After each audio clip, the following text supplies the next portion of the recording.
For centuries, we have lived with a comfortable boundary. On one side, the world we know. On the other, the world of myth. We tell stories of monsters to explain the shadows in the forest and the terrors of the deep. We call them legends because it's safer than calling them real.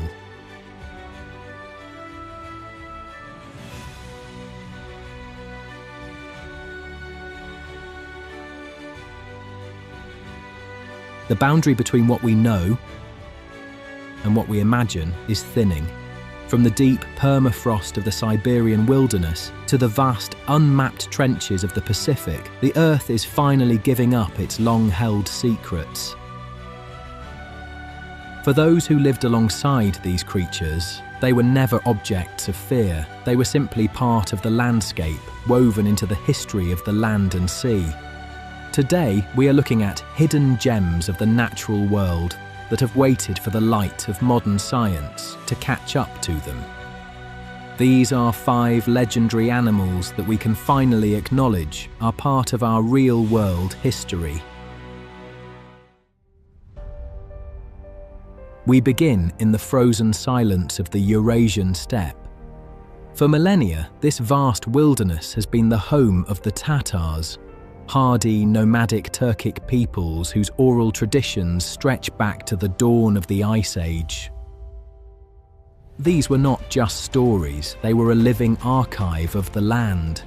The Tatars spoke of a great beast, a creature they called the Indrik, a giant with a single, massive horn that dominated the horizon. To the west, these accounts were dismissed as a fairy tale, a horse with a horn, a unicorn. A fantasy to be kept in storybooks. But the reality was far more imposing. Meet Elasmotherium sibiricum. It stood 6 feet tall at the shoulder and weighed as much as a modern tank. For a century, the scientific consensus was immovable. This animal vanished 200,000 years ago, long before the ancestors of the Tatars ever set foot on these plains. This created a massive scientific missing link.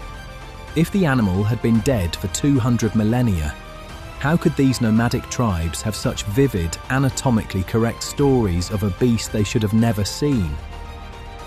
The answer lay hidden in the bone. Groundbreaking research using ultra-precise radiocarbon dating has finally reconciled the legend with the law of science. By analysing a collection of newly discovered remains, researchers found that these giants didn't die out in the deep past. They were roaming the Earth as recently as 35,000 years ago. This places them right in the path of the ancient North Siberians, the direct ancestors of the Tobol and Baraba Tatars. The legends of the Indrik weren't just folklore, they were eyewitness accounts preserved for over 1,000 generations. That means our ancestors didn't just imagine the unicorn, they saw it, they hunted near it, they felt the ground shake as 4 tons of shaggy, armoured muscle thundered past. The legend wasn't a myth, it was a memory.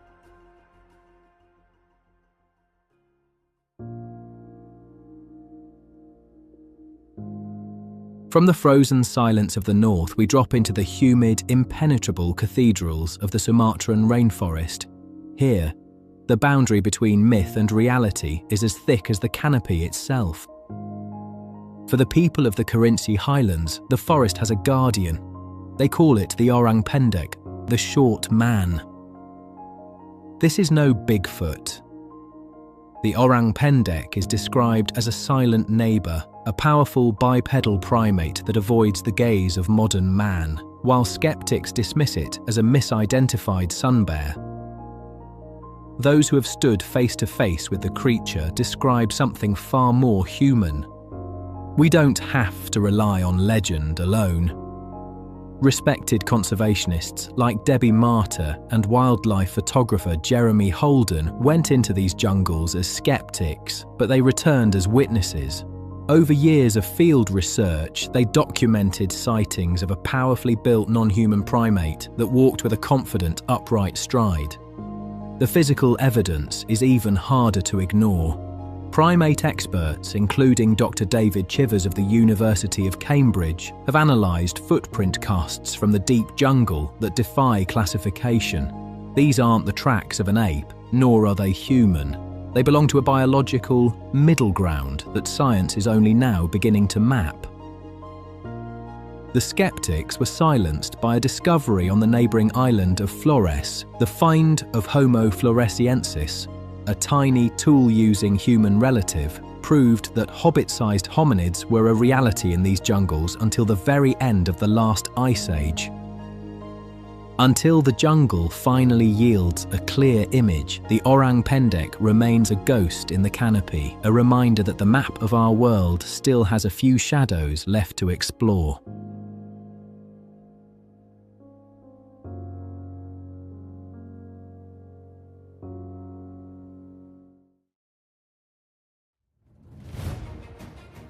From the hidden heights of the rainforest, we sink into the crushing weight of the North Atlantic. Here, in the bathypelagic zone, the sunlight dies at 1,000 feet, and the world belongs to the things that thrive in the dark. For the sailors of the Iron Age, this was the home of the kraken, a nightmare of writhing limbs that could pull a vessel into the abyss. Long mocked as a seafaring tall tale, the kraken is the rare legend that was eventually made flesh. Science now calls it Architeuthis dux, but understanding its biology has done nothing to diminish its mystery. We know they are there because of the evidence they leave on the survivors. When sperm whales return from hunting in the deep, they carry the scars of a prehistoric war. The wounds on these whales, circular, serrated gashes the size of dinner plates, are the only testimony to a struggle for survival occurring in a world no human eye was ever meant to see. For centuries, the kraken was a ghost, known only from the rotting carcasses that washed up on the shores of Newfoundland and Norway. It wasn't until the 21st century that technology finally caught up with the myth. When the first living specimen was filmed in the abyss, it proved that the monsters of our ancestors weren't fabrications. They were simply waiting for us to go deep enough to find them.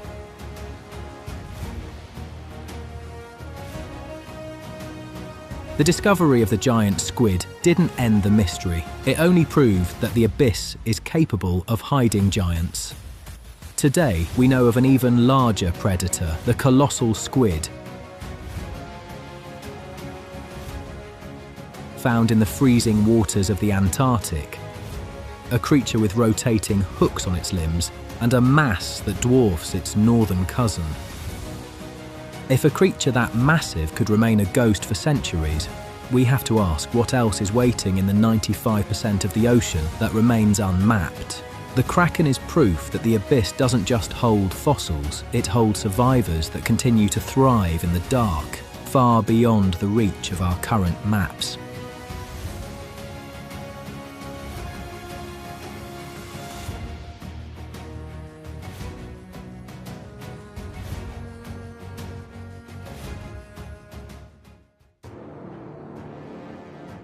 We leave the crushing pressure of the North Atlantic and ascend to the oxygen-thin peaks of the South Pacific. Here, in the vertical wilderness of New Zealand, the Maori people looked to the clouds not for rain, but for a shadow. They called it the Puara Kai, the sky terror, but today we know it as Haast's eagle.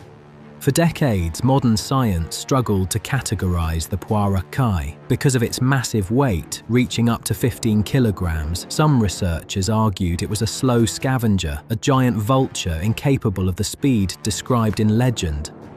But the mountains eventually gave up their dead. In the late 1800s, investigators unearthed the remains of a nightmare. Modern CAT scans of these skulls have since revealed a predator's brain, built for terminal velocity and precision strikes. With talons the size of a grizzly bear's claws, Haast's eagle was the largest, most powerful raptor to ever fly. This bird didn't just exist, it ruled. It evolved to hunt the moa, a bird the size of a horse. Striking at 80 kilometers per hour, the eagle delivered a force equivalent to a falling concrete block, shattering bone on impact. It was a biological fighter jet sitting at the absolute top of the food chain with no natural enemies below the clouds. But the legend carries a darker edge. When the moa was hunted to extinction by the first human settlers, Haast's eagle lost its only source of fuel. Maori oral histories insist that the bird didn't simply starve, it adapted. The stories tell of a predator that descended from the sun, using the glare to blind its human targets. For the first settlers of Aotearoa, the myth of the man-eating bird wasn't a campfire story. It was the reality of living in a world where the sky could strike back. While science says Haast's eagle vanished 500 years ago, the local legends of the Green Void suggest otherwise. In the deepest unexplored canyons of the South Island, the locals still tell you, never look for the shadow, look for the sun.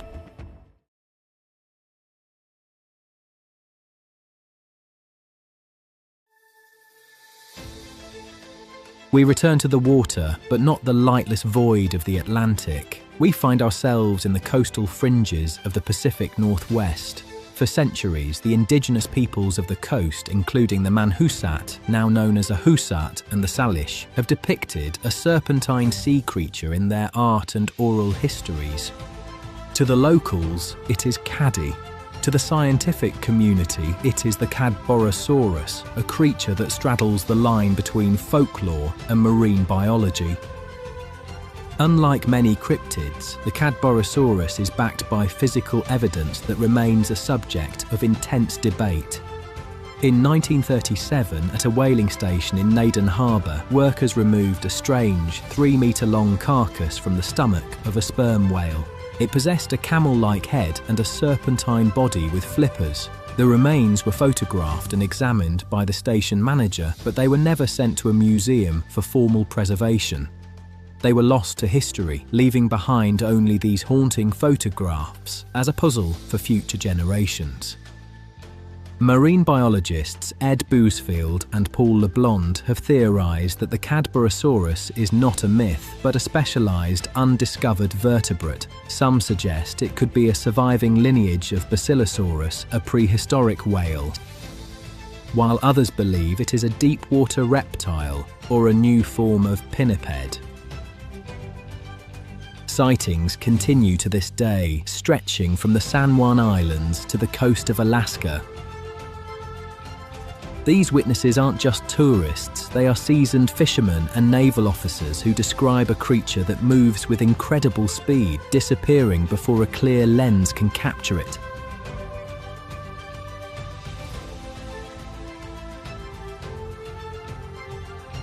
The cadborosaurus is a testament to the fact that our oceans remain largely uncharted. In the cold depths of the Pacific, the serpents of ancient maps are not merely myths, they are mysteries waiting to be solved.